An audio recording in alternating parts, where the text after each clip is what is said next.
My mind did try to deny that this was a real head of an animal in the side of that wheel. My mind tried to tell me it was just a big bundle of dirty rags.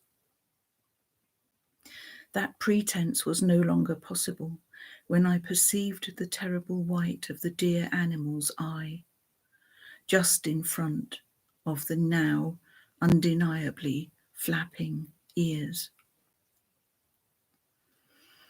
Torture, Part 1. The wheel turns slowly. Somehow I miss the sequence of events here, but now I see the dear animal's head is in front of the crouching brute. I see the crouching brute make 3 kind of swiping movements with his arms in front, where he has the dear animal's head, throat facing him. I am aware of some glistening darkness spreading each side of those knees. The dear animal flaps her ears, dark and glistening now too. Drips of what I know to be her blood spray and fall from her beautiful ears. Simultaneously, as this cruel brute stops the slicing motion of his arm, with the other arm he reaches, tugs and pulls at the precious animal's throat. I see he pulls out a whitish ridged tube with a slightly wider lump at one end of that tube. At first I do not realize what has just happened. I try again to deny what I have just seen. I am sickened. This brute has just cut out the voice and the windpipe of this dear precious animal being.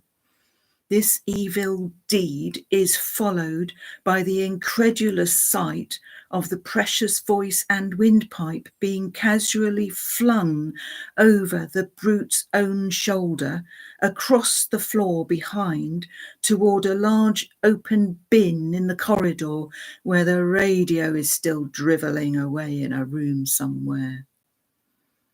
The bin is overflowing with many identical tubes, and they lie strewn around on the surrounding floor.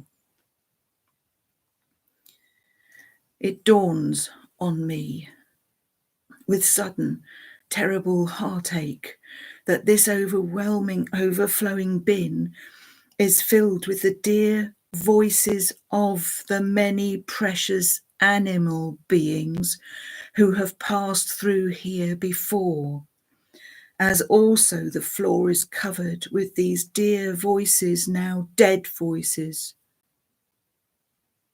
I ask, why? Then I realize why. These evil cowards have cut out these beautiful voices from the throats of the living animal beings so as not to have the screams and cries while they torture further and slaughter afterwards. This act is simply to ease their workload. I wonder why I did not hear the dear animal earlier, before she was forced into the wheel. I can only suppose she was silenced by the shock, or maybe my own hearing was shut down by my own early reactions here.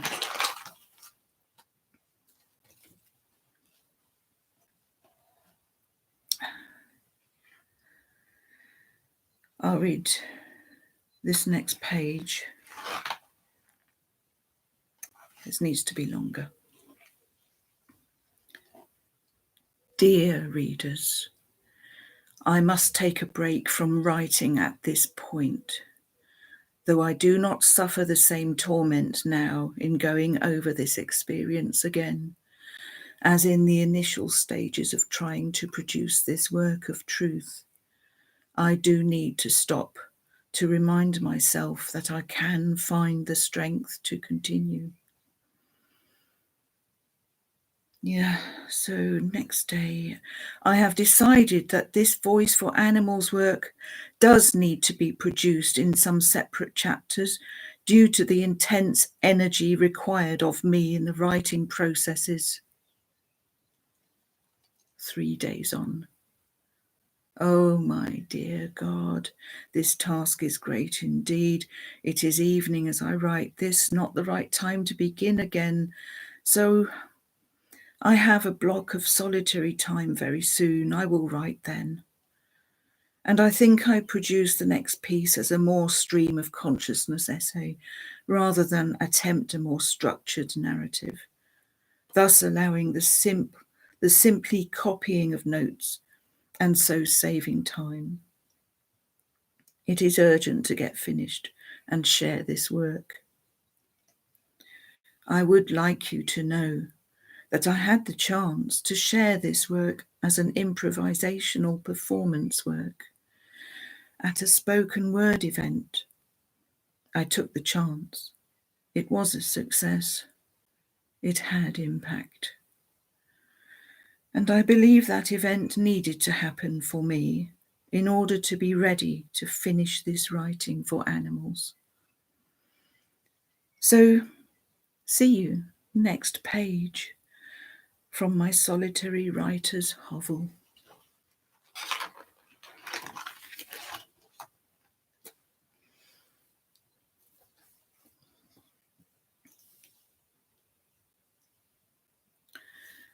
That's the end of part 2. I'll be back in a minute.